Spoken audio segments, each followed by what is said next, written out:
So I'm going to make some potpourri sachets. These are actually going to go in with my dolls, not just the clothes. I've been trying to switch over from dryer sheets for a while because I just feel like the potpourri is a little bit more economic and, you know, more environmentally friendly because the dryer sheets don't hold their scent very long, like for a really long time, but they last a fair amount. But I find I have to replace them pretty often, and then you have to kind of throw out the empty dryer, like the used dryer sheet after. And also, someone told me a long time ago on my How I Store Dolls video, someone who works like at a museum, I want to say, this was an old comment, so I could be wrong, that some of the like chemicals on the dryer sheet over time might not be the best for dolls. Now, I've been using dryer sheets with my dolls for, I don't know, probably close to 10 years, and I haven't noticed anything. I was planning on switching over to potpourri anyways because when it loses its smell, you can just add more liquid potpourri to it. I read it up online, and then you can just put it back in the reusable bag.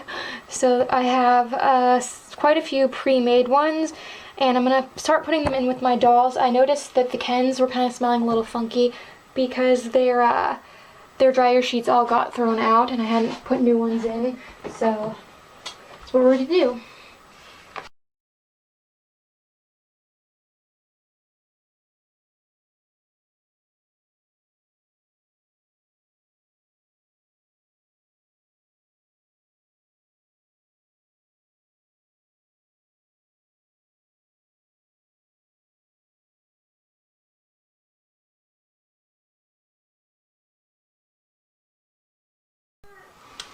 So I decided to retake the thumbnail for a video where we opened Monster and Ever After High parts. This was from 2016. Yes, this was from an old video.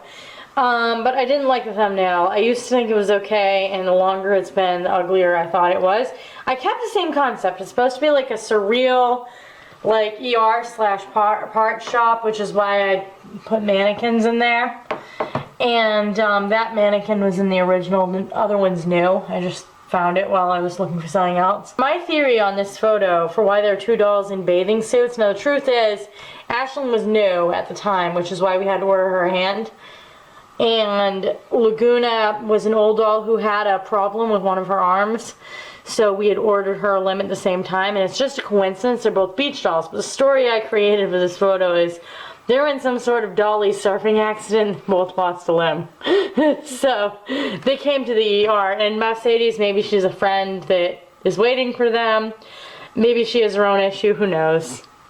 And there's the very flirtatious Dr. Roger.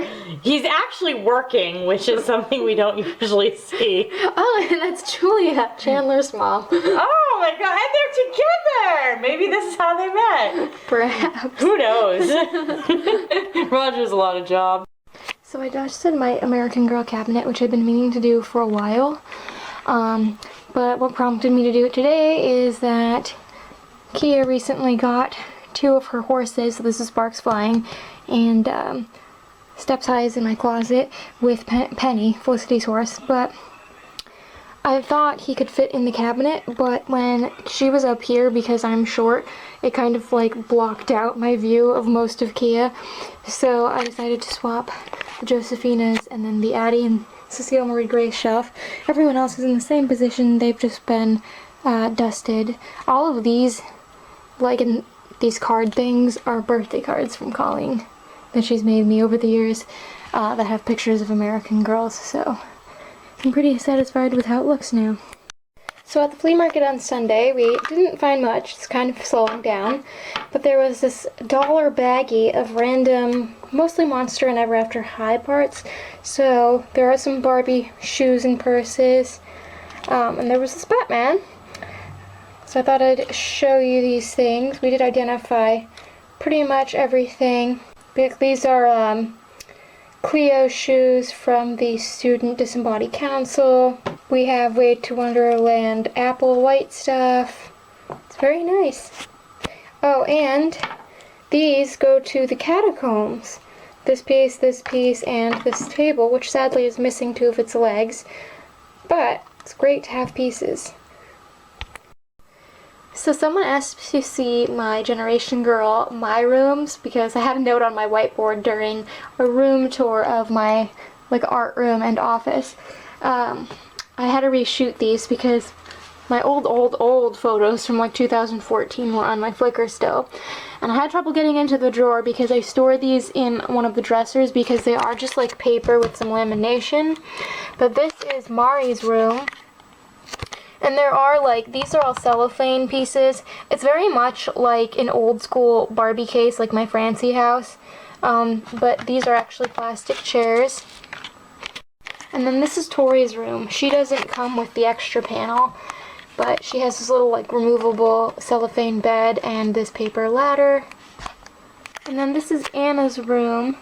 She's supposed to have a rug, but Oliver ruined it one time when we had this set up. But she has the beach themed one. And I do have my room Laura, but I've had her since I was a kid, and I did have this piece, the main room part, for many years.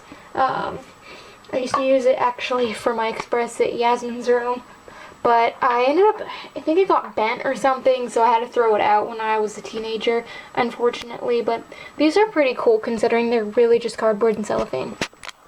And this is my newest twist and turn waist Francie that I mentioned and in my last episode of Dolly Diaries. I mentioned her in 2 episodes of Dolly Diaries now. I was trying to remove some green stains on the back of her legs, and they've really faded, but they're not completely gone, and it's just not the kind of weather anymore for stain removal. So I just decided to dress her back up because the green stains are the hardest to remove. I really like this fashion pack on her. It's super cute. And you can see by my other 2 Francies in comparison how much nicer she is and why I paid $3 for her. Because her hair is brand new. And she has all her eyelashes, her face paint's gorgeous. These 2 look old and sad. This lady's from the Ken Suitcase bin. And she's got splits on her knees. And then this lady was my first. I got her in a bin in 2014. It mostly was just clothing scraps and body donors, but I had to save her despite the pixie cut because I just love Francie dolls. The glue that I use for neck tears and leg tears, because it's a soft vinyl, I do not use super glue because, especially on the head, it will harden the area around it and it just kind of cracks open again. I get this at Walmart. It's really cheap. It's a few dollars. It's just flexible adhesive. I also have used this to fix my own shoes, if the sole starts separating. This is what I use for that, and this doll had a split on her neck and on her legs, and you can still see the splits, but now it's not flapping open, and the rips won't get worse.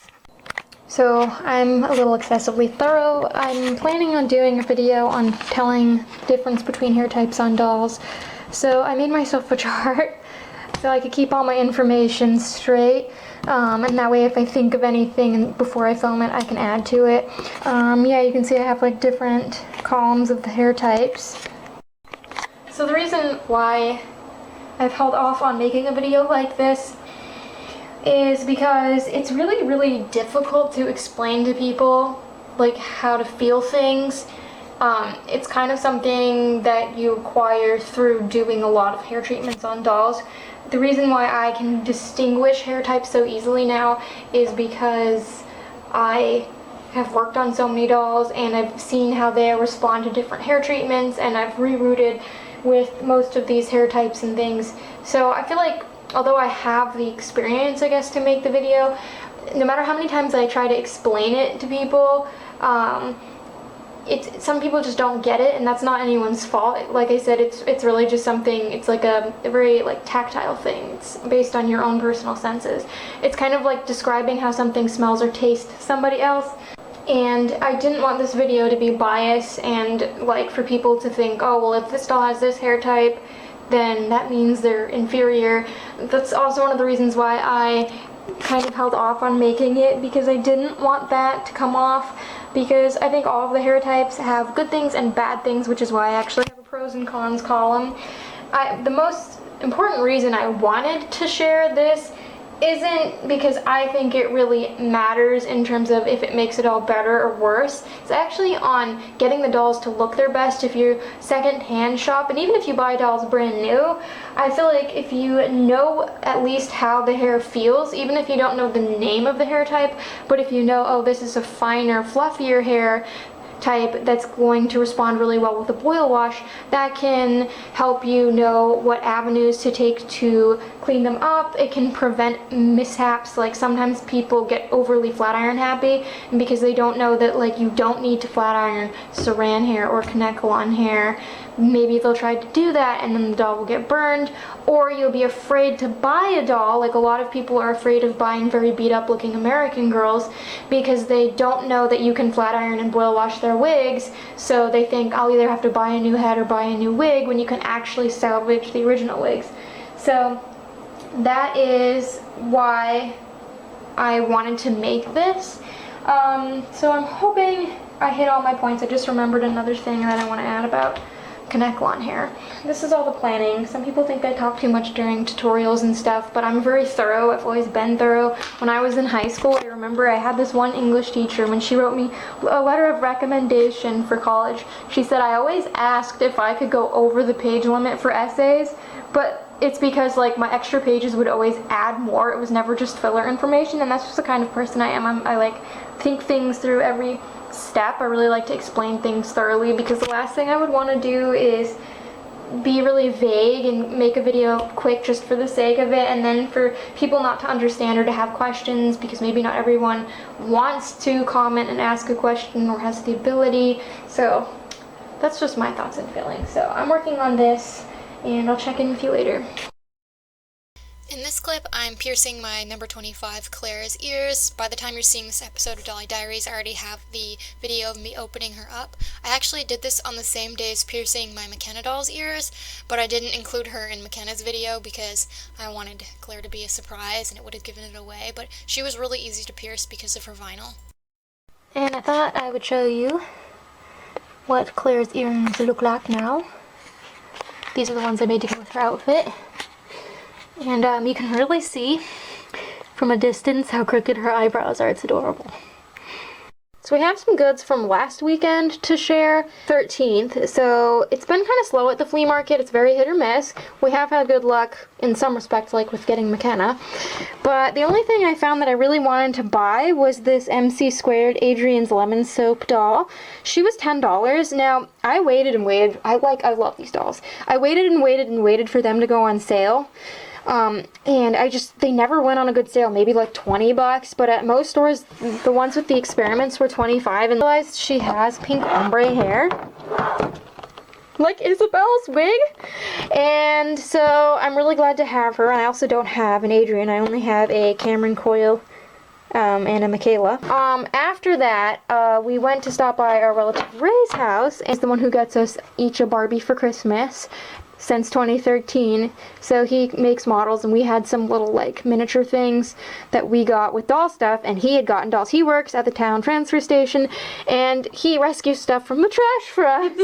So he found these there's like two groups of things, so these dolls, and then there's two play sets at different times, so we kind of collected them for a while. And the problem is, like, he smokes, and he put them out in his like little workshop where he keeps his models, His man cave, and they smelled really bad. Like really and bad. They were in a garbage bag because they were from the garbage, and his wife didn't want them in the house. She's like, no, show them outside on the She's like, Ray, take those outside, show them, and she's like, they stink. And it's like, but the stink isn't from the trash, it's from his man cave. Maybe you should like make him clean his man cave. So we have Sophia. This is her original outfit, and then we have Sing Along Belle. She was originally wired into this dress, but because of the stink. And she's the oldest of the three. She's from 2016. She's from 2017. Yep. And then Tiana, she's like a Walmart exclusive doll that came with a girl size dress. She's the newest, which is kind of sad. She's box dated 2018, which means she came out late 2018. And you can still buy these dolls on Walmart's website, which is tragic. Yeah, all of them actually.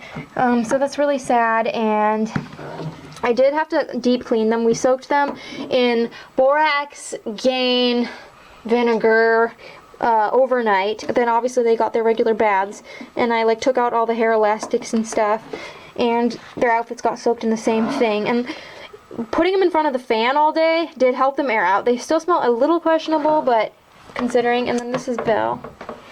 I flat ironed and trimmed her hair because it was so disgusting. Like, I've never been so angry at a doll in my life.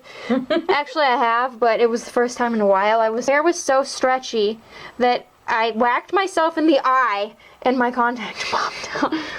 Oh yeah, I remember that. And then she has really nice hair.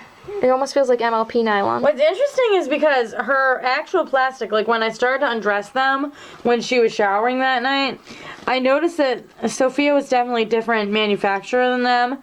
They're Jack specific. Sophia's body like is smaller and like you didn't hear how hollow it is, whereas they're like a thicker, more durable plastic. But the hair is much, much nicer on Sophia. And the outfits are all about the same. Also gave us this magazine that had an article about Barbie in it, but the magazine stank, so I just pulled out the pages about Barbie. Is the Twirl and Spin 2012 Sister Swirl and Spin ride. It's missing 2 of the chairs, but everything else is there, and Colleen actually has the like carnival skipper that goes with it. It's so cool. She was your second skipper like that. And yes, she was. This is the 2009 remote control Corvette, which it's missing the control, and it doesn't like drag. See, you can hear the noise of it, but this is the most heavy-duty Barbie car we have. It's almost, I wouldn't say it's like quite as nice as like the Bratz cars, but it's like as heavy as them. But it's pretty comparable it looks to our faker one from 2010. than them. Like my dad actually thought that Rock Angels car was like a legit model car until he saw Bratz on it. So this is really cool, and this is gonna be Dracula's car from now on in our skids. Oh yeah, I mean it's right up his alley. So this is the chaos of the computer room currently. Say hello.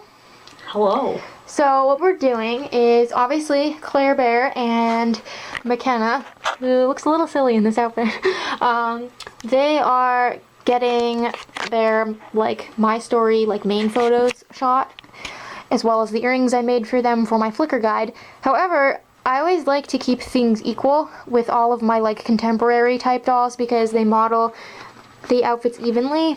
So we had to redivvy up the clothes. Now what I did, And I don't even have earrings in.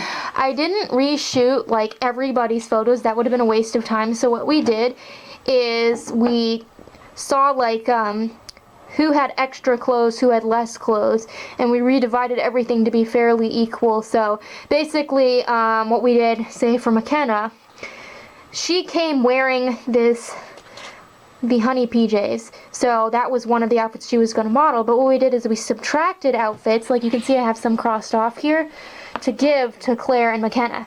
So basically none of my old dolls needed to be rephotographed. It was just some of the outfits they wore previously were now going to be modeled on different dolls. I hope that makes sense. That's how we do it now, and that's why I keep a new list of who wears what, so I can see who gets to model new clothes. And since we're doing this, we picked the last outfits to photograph as the ones we wanted to keep Claire and McKenna in. McKenna's changing. It's not her best look. But Grace is getting to wear the Truly Me outfit that was on Claire. And then Lindsay's going to wear the Honey Bear pajamas. And you can see Jess is wearing the me outfit. Bold! Jess is one of my favorites. She knows it. She likes to flaunt it. Change of plans. We did not like the recital dress at all on McKenna. And it looks really good on Grace. And yeah, Grace is not, like, she's a beautiful doll, but she looks kind of awkward in a lot of things because of all of her many special features. So we decided to give Grace back recital dress, which that original photo is just going to stay on my Flickr basically. But Grace would then have 5 outfit photos, so we needed to take one from her. Okay, so today's the 20th. We didn't find much at the flea market today. It was pretty cold and not a lot of people were set up, but there was a seller who had quite a few 90s, late 90s and early 2000s Barbies. They were expensive though, and we had a lot of them. However, this is the 1998 Sleeping Beauty I had as a kid. So she has the painted eyes, not the open and close eyes. I have that version. I bought her, one of the first Barbies I bought as an adult collector. I got her for my 9th birthday. There's a picture of me with my childhood doll in my Dolly Tales Dolls from the Photo album video. but I regretted getting rid of her as a kid, and I've been on the lookout for her forever. So she was marked at $6, but they let us have her for $5. She came with the wrong shoes. She's supposed to come with light blue shoes. Now the only difference between this version and the other one, besides the face, is this version did not come with a pillow. But and she was released for KB Toys. And then I got Bead Blast Barbie over here, the blonde version. She's the only variant I don't have. I have her outfit, and she's undressed because I was just photographing her stuff for my Flickr guide. It still needs to be washed. However, this one comes with all of her beads in this really handy case, and her little boots and everything. And they had her for $8, but they let me have her for $6. So I got the two for $11, which is kind of more than I would want to pay, but I loved the Bead Blast dolls growing up. I always wanted the African American doll, but I never ended up buying her, even though those were overstocked at KB Toys for years. I decided to get Blondie over here. She's the only one I have that has all of her stuff. So the dolls I showed in the previous clip are all clean. This is Bead Blast Barbie. I tried to put the beads in her hair, but honestly they're a hassle. Like, they do clip in, but they don't stay in well, and I just see that as being a disaster in storage. So for now, she's not going to have any. And then this is Sleeping Beauty. She is gorgeous. And of course, Adrian. My other two Project MC Squared dolls are actually the basic versions, so they don't have the articulated hands, and they're a lot cheaper feeling, as are their clothes. So I was really impressed by the quality of Miss Adrienne, and my favorite feature is her ombre hair. She's beautiful. And then for comparison here, this is my old Sleeping Beauty that my dad bought me boxed at an indoor flea market in 2011. It's actually the same seller that sold me my 96 Holiday Princess Cinderella and my Holiday Princess Belle from that line. And you can see she's got the creepy opening and closing eyes, whereas this doll has earrings, painted face, and ring. And like I said, they're sold with all the same things, except this doll has a pillow and necklace. And there's also an African American version of this KB doll too. But I definitely prefer this lady. So these are going to be the last flea market dollies of 2019. I mean, unless there's like a 80-degree day in November. It's currently November 3rd, and it was pretty chilly out, but because it was sunny, we decided to go. But a lot of the regulars are packed up now, so these we actually got inside the building instead of outside the building today. Usually that's where we find everything. We don't even go inside all the time. But these Sharon Sisters, this is the second edition from 1992. Colleen had part of Skipper's outfit already. But we're big into sister sets, as you would know if you've watched all I of our actually videos. bought my nicest Wet n Wild doll from the same woman, but like over 7 years ago. She started setting up in 2012, I think. Yeah, because that's when I got my Wet n Wild. I bought like a lot of my boxed 80s Barbies from her, formerly boxed, and things like that, my Baywatch dolls. But her prices have gotten crazy. Like, she wanted $50 for like holiday Barbies that you see all the time.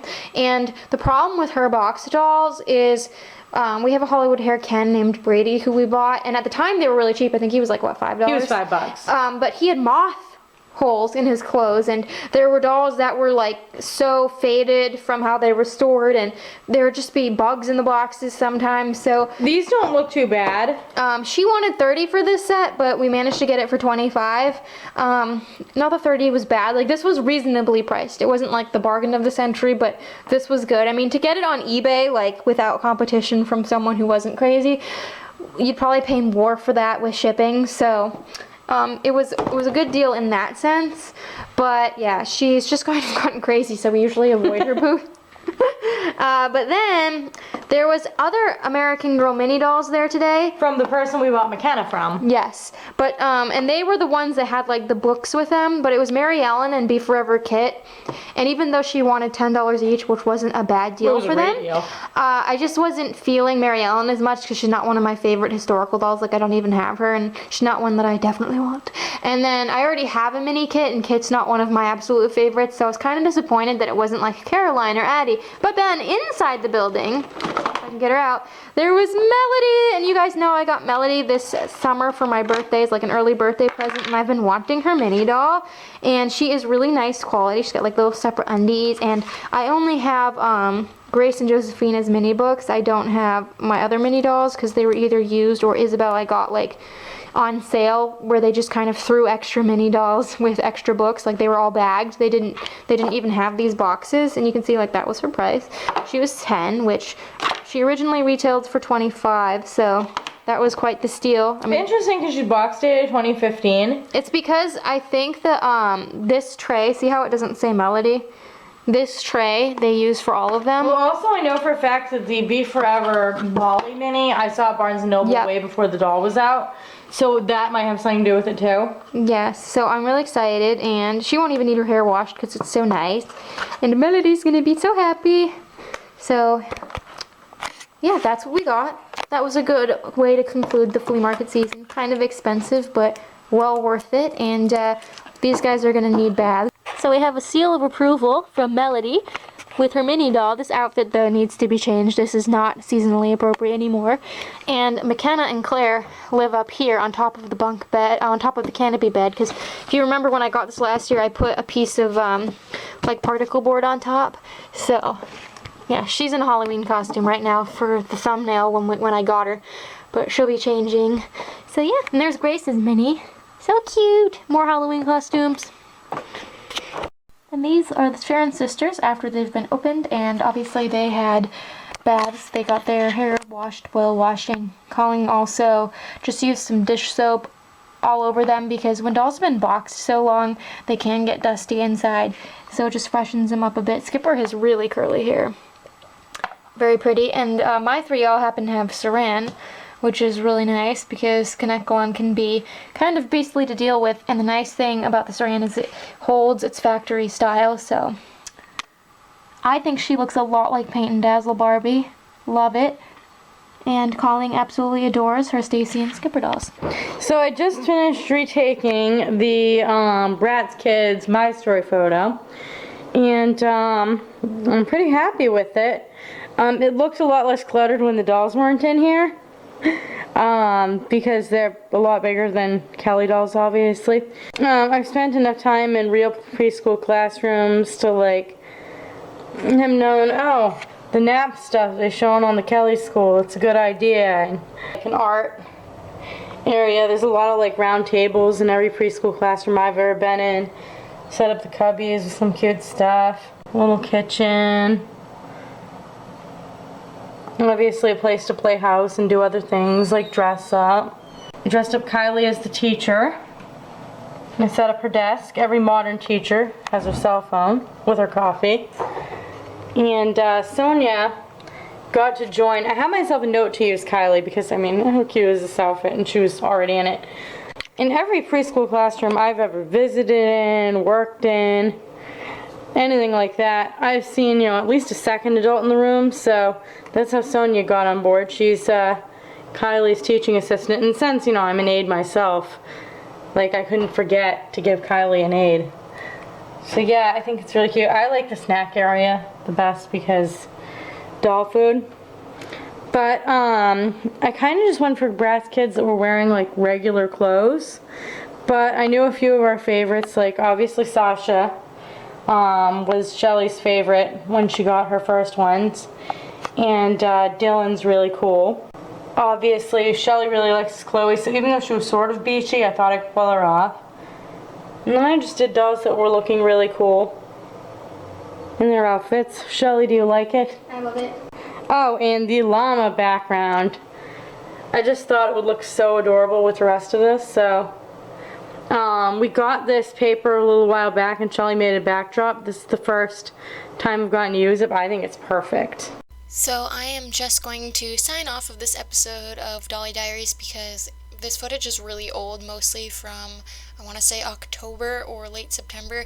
So this was just a clip of me making more potpourri sachets, and I thought that instead of putting my original dialogue in here, I would just take this chance to sign out because we already have more footage for the holiday edition of Dolly Diaries ready to go, and this episode was pretty much all finished when I uploaded my last episode of Dolly Diaries, but I needed to wait for a thumbnail and I wanted to stagger the two out. So I'm sorry that this footage is kind of old. Life has been crazy if you watched my update video, but I'm trying to get back on track with editing and keeping videos more up to date.